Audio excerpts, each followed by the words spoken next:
तो hello guys, आप सबका स्वागत है साइबर माइंडसेट की एक नई वीडियो में जिसमें आज हम सीखने वाले हैं सी शार्प स्क्रिप्ट को लिखने के कुछ बेसिक सिंटैक्स रूल्स। तो इस वीडियो में आज हम सारे सिंटैक्स रूल्स को नहीं कर पाएंगे, मगर जितने भी सिंटैक्स रूल जो बिगनर को चाहिए होते हैं वो सब हम आज इसमें मास्टर करने वाले हैं। तो चलते हैं पहले चैप्टर का नाम देखने। सबसे पहले तो हम देख लेते हैं इम्पोर्टेंट थिंग्स। तो ये वो चीज़ें हैं जो हमने अभी स्लाइड्स में नहीं बताई हैं, तो ये देखना जरूरी है। तो हमारे जो फर्स्ट हम कोड में लिखते हैं, तो कोड की बॉडी में फर्स्ट जो थिंग्स होती है वो होता है एक सिस्टम का नाम और क्लासेस। तो ये दो चीज़ें वो चीज़ें होती हैं स्क्रिप्ट की, किसी भी शार्प स्क्रिप्ट की, जो पूरी जो अंदर का फंक्शन है उन सबको स्टोर करके रखने का काम इसी का होता है। तो ये चीज़ हम आपको नहीं बता रहे क्योंकि ये इसमें कुछ जानने जैसा है नहीं। तो हम फर्स्ट चैप्टर पे मूव ऑन कर सकते हैं जिसका नाम है डिक्लेरेशन। तो डिक्लेरेशन वो लाइन होती है या फिर वो सेक्शन होता है किसी भी स्क्रिप्ट का जिसमें हम डिक्लेयर करते हैं उन चीज़ों को जो हमें जिसके बारे में हम स्क्रिप्ट बना रहे होते हैं। देखो, जैसे यहाँ पे हमने कोड दे रखा है यूजिंग सिस्टम क्लास, ये वही चीज़ें हैं जो इम्पोर्टेंट नोट में भी ऊपर दिखाई थी।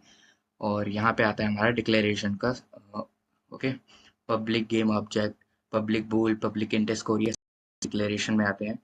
और अगर इसके बारे में और जानना है तो अगली वीडियो में हम इसको अच्छे से करेंगे, डिक्लेरेशन के चैप्टर को अच्छे से करेंगे ताकि हम एक स्क्रिप्ट खुद से लिख सकें। और डिक्लेरेशन में सिर्फ इतना ही है। अभी हम चल सकते हैं दूसरे चैप्टर पे जिसका नाम है वॉइड्स एंड मेथड। तो वॉइड्स तो आपको पता ही होगा, नॉर्मल सी चीज़ें हैं, मगर इसमें खास बात है कि जो वाइड होता है वो किसी भी स्क्रिप्ट का बैकबोन होता है।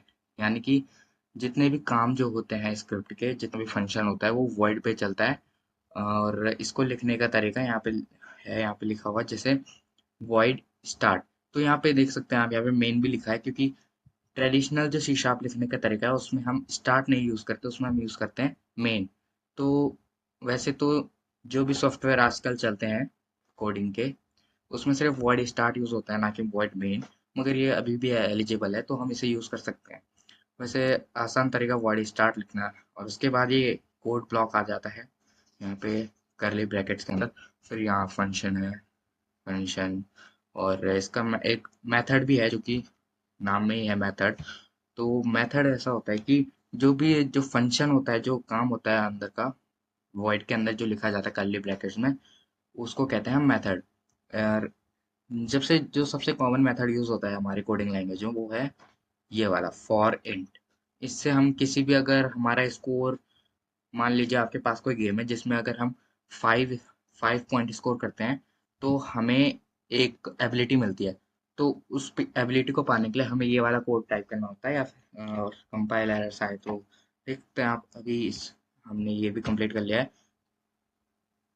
जो जो चीज़ें आपने अभी देखी वो सिर्फ कोड लिखने का तरीका था। और मैं आपको बता दूं, कोड लिखने के स्क्रिप्ट में बॉडी में सिर्फ दो ही चीज़ें आती हैं, इसके अलावा कुछ और नहीं है। चाहे वो बिगनर हो चाहे वो मास्टर हो, बस ये इतनी ही चीज़ें आती हैं। और अब हम सीखेंगे कोड को लिखने का कुछ रूल्स, क्योंकि रूल्स से ही हम कंपाइल एरर से बच सकते हैं। तो उन रूल्स को जानना भी जरूरी है। तो सबसे पहला रूल होता है जो कि है रिलेटेड, सेमीकोलन से रिलेटेड है, और बाकी जितने भी सिंबल्स हैं। तो देखो, सी शार्प में एक टर्म होता है, उसका नाम होता है केस सेंसिटिव। अगर हमारी स्पेलिंग थोड़ी सी भी गलत होती है तो वहाँ पे कंपाइल एरर्स आ जाते हैं और हमारा पूरा कोड क्रैश कर जाता है।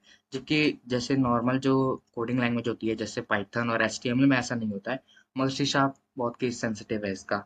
तो जैसे आप यहाँ पे देख सकते हैं एग्जाम्पल में, जो ये फर्स्ट वाला वर्ड स्टार्ट है, इसमें हमारे वर्ड स्टार्ट के जो स्टार्ट वर्ड है उसमें कैपिटल स्टार्ट नहीं है, कि इसलिए ये रॉन्ग है। मगर दूसरा वाला जो सही है उसमें स्टार्ट का जो फर्स्ट लेटर है उसे कैपिटलाइज कर रखा है, इसलिए ये सही है। और बस ऐसा ही है, इसमें ज़्यादा कुछ है नहीं इस वाले रूल में।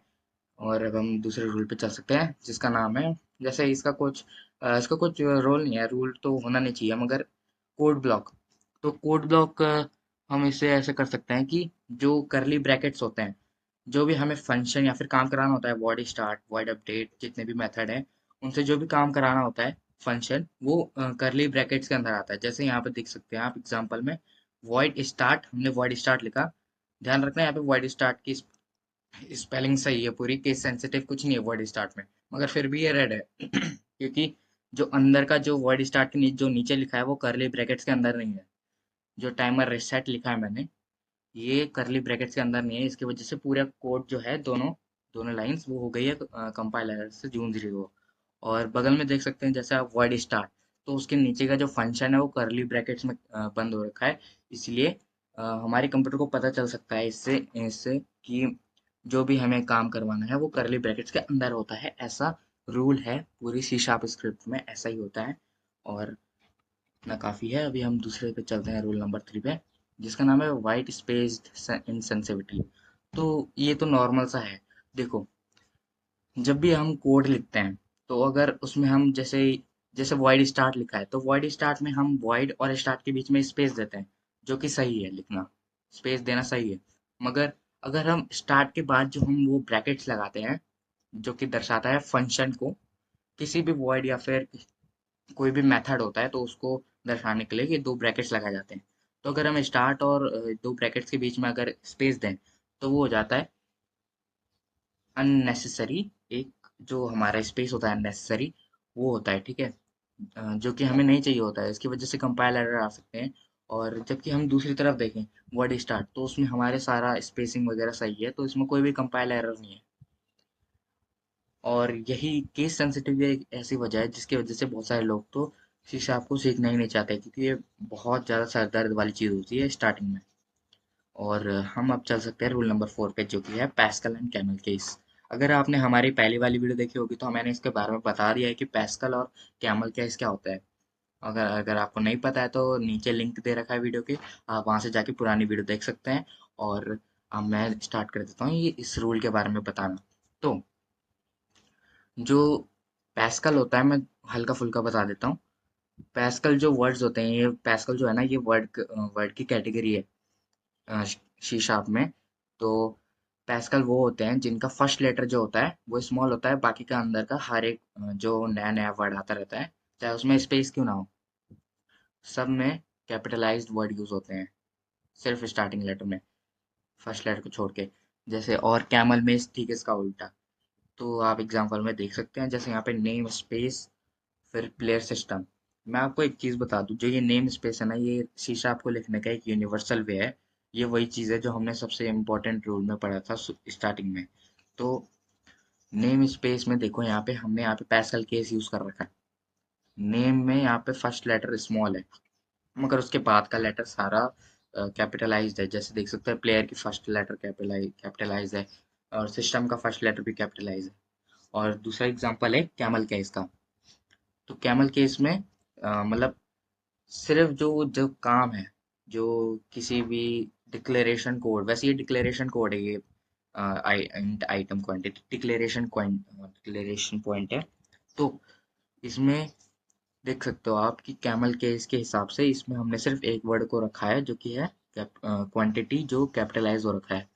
और बस इतना ही है आज की वीडियो में, क्योंकि इससे ज़्यादा रूल होते नहीं है। वैसे हम बता दें आपको, सिर्फ इतनी ही चीज़ें होती हैं सी शार्प के, जो बॉडी होती है या फिर लिखने का जो तरीका होता है कंपाइल एरर से बचने के लिए, बिगिनर फ्रेंडली स्क्रिप्ट में सिर्फ यही चीज़ें फॉलो करनी होती है, बाकी कोई चीज़ें इंपॉर्टेंट है नहीं इसके अलावा। तो बस आज की वीडियो में बस इतना ही। देखते रहिए साइबर माइंडसेट को। हम आपको अगला अपडेट जल्दी ही देंगे।